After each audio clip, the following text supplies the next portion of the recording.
Hi guys, it's Cindy Leach, your polymer clay tutor. In today's studio tip, I'm going to show you how to set up a polymer clay color swatch book. Now, in a lot of creative industries, people put together color swatches for things like fabric, thread, paints, wallpaper, that kind of thing, so that you get a feel for what the color will look like in different environments. And you can do the same kind of thing with polymer clay.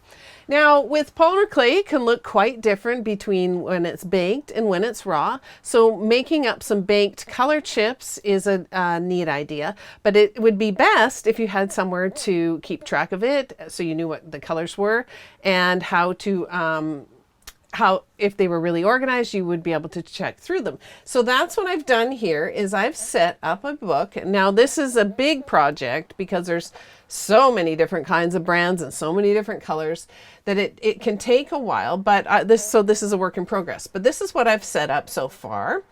Now I've got all the different colors, different chips in a book where I've got each of the color listed out and the brands.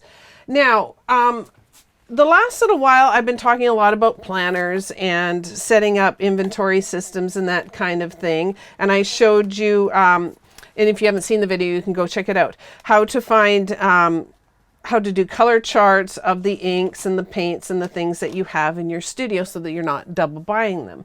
And during that process of looking for color charts and things, I came across a blogger, a craft blogger by the name of Jennifer McGuire, and she has this really neat color swatch system for doing swatches for inks.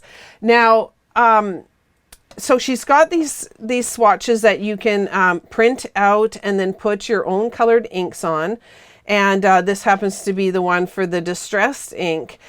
And I found in her stuff, and now I'll make sure to put, if you go to my website at polymerclaytutor.com, I'll make sure to have a link to Jennifer McGuire's printables and stuff. But, and these are all free. But she's got this, one of her printables for the swatches is an editable one. That's an easy word to say. And so you can edit the fields and put whatever you like into the sections. And I realized that would be perfect for doing the polymer clay chips. So what I've done is where it says on her sheet, ink color and company name, I typed in all the different colors and the brands of the ones that I wanted to print out. So I've got here all my Primo colors. I even added the number because I do color mixing recipes and I want to make sure to be very precise on the right name and everything. So I've put the color white with the number and then the brand Primo underneath. So I've done this for all of the Primo colors.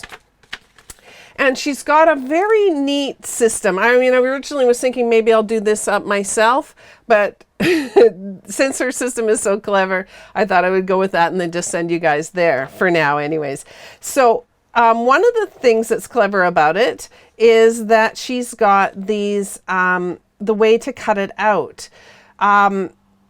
So if you can see here, she's got the instructions on the side so you can print it out if you forget what I was telling you about. But it's quite simple. There's a little X at the top here with a registration mark underneath and then a matching registration mark here. So you just put this in your cutter, or you could cut it out with a pair of scissors if you wanted to. It would take a while, but you just cut from the X down to the registration mark here, and you do that each time all the way down the paper.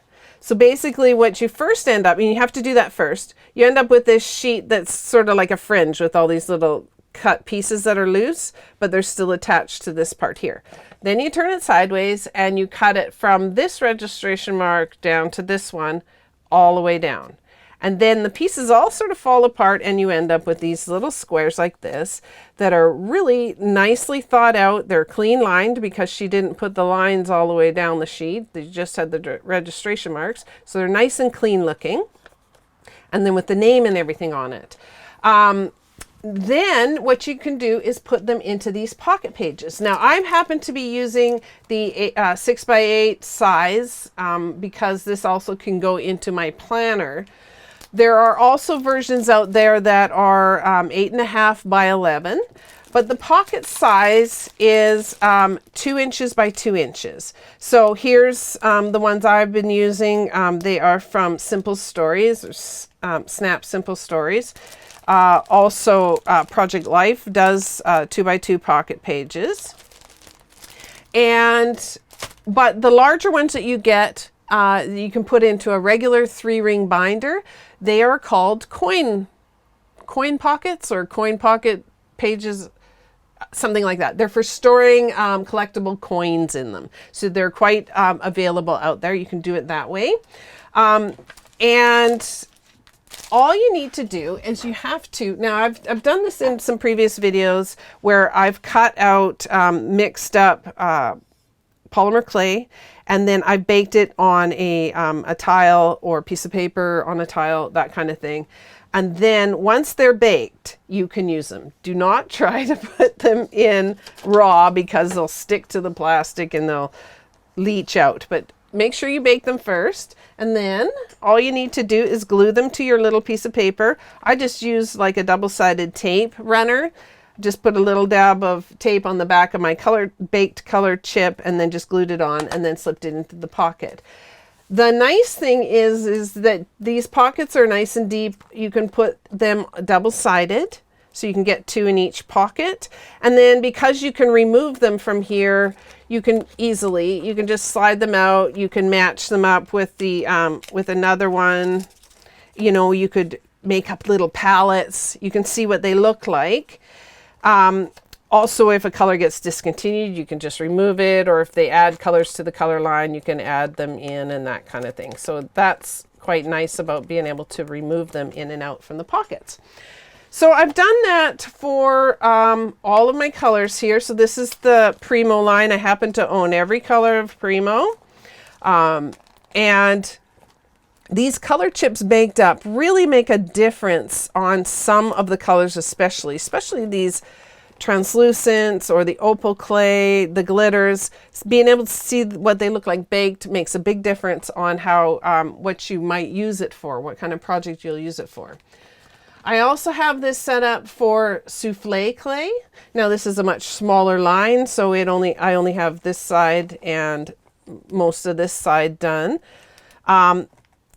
And it has, the clay itself has a little bit of a texture to it, so I can see that in the pocket. You may not be able to see that, but you could see it if you slid it out of the sheet. Then I've got in here, I've got my Fimo Professional. Now you can see I've got a bunch of blanks here. It's because it's such a large line of colors that I want to mix up. I printed up the sheets ahead of time, but I haven't got all the color samples made up. Now, in a previous video, I talked about the Fimo Professional color line, their true color line, and the color mixing system that they have. And you can see here, they have a chart with all the different formulas for the different colors in the line. So what I've done is I've mixed up the center line here, this full rainbow of formulas here. And I've added them to my pockets on the top row only of each of these sheets. And you can see it goes on and on for pages because this chart will make up loads and loads of colors. Then for the colors that are underneath here, so what they do is they take the center line and they tint it white with white, and they have the lighter shade tints. And then they tint it with black and go this way to get the darker tints. So what I've done for my pockets, because there's only 4 down here, I've got the base color here, and then I've put the light ones tints on this side and the dark on that side. So once I've finished mixing these all up, I will have all these light shades here and all the dark shades on the back side. It's going to be very pretty and full of a rainbow, basically.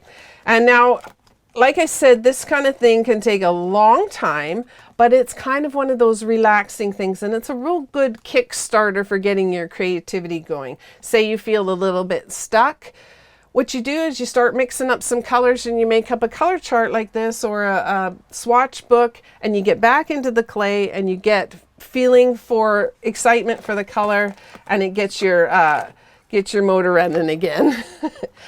Now, I've got another brand of clay here. I did a video on it a while back. They are, it's a company out of Brazil called PV Clay. So I did up their samples. I didn't get every color of his line of clay. So I just have a few samplings here and one on the back side. But the nice thing is if I get some more of the different colors, I can pop these out and reorder them if I want to. Just the last video, I believe it was, I did some color chips for Pearl-Ex powders. So what I did was I did these split chips that have half white and half black clay. Then I took Pearl-Ex powder, so in this case it was the pink gold Pearl-Ex powder, and I rubbed it on the top of the white and black chip, and then baked those up. So now I have the color chips from that video that I did, and I've done up the charts here, or the little the swatches for them, and I have all my Pearl-Ex powders here in the same book. I also only have 4 perfect pearls, so I put them in the book the same way as the the Pearl-Ex powders, because they're a similar type product. And so now I've got in my book lots of room for lots more color chips, lots more color mixing. This is the perfect kind of thing to do for your color recipes and that kind of thing. Now, just a quick talk on that. We are currently working on redoing our color recipes, so I will have them at some point. I will put them into a book like this as well. But we've got a new system for being able to print up the color photos. See, like Doug did this, shot this photo on a trip that we did. Then I drew the colors from it and made a color palette. Here's the description of that.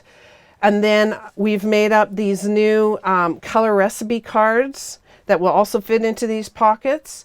And then what I would do is mix up this recipe, cut it out with the little cutter. Oh, just so you know, the size cutter that I've been working with here is a 3/4 inch by 3/4 inch square cutter.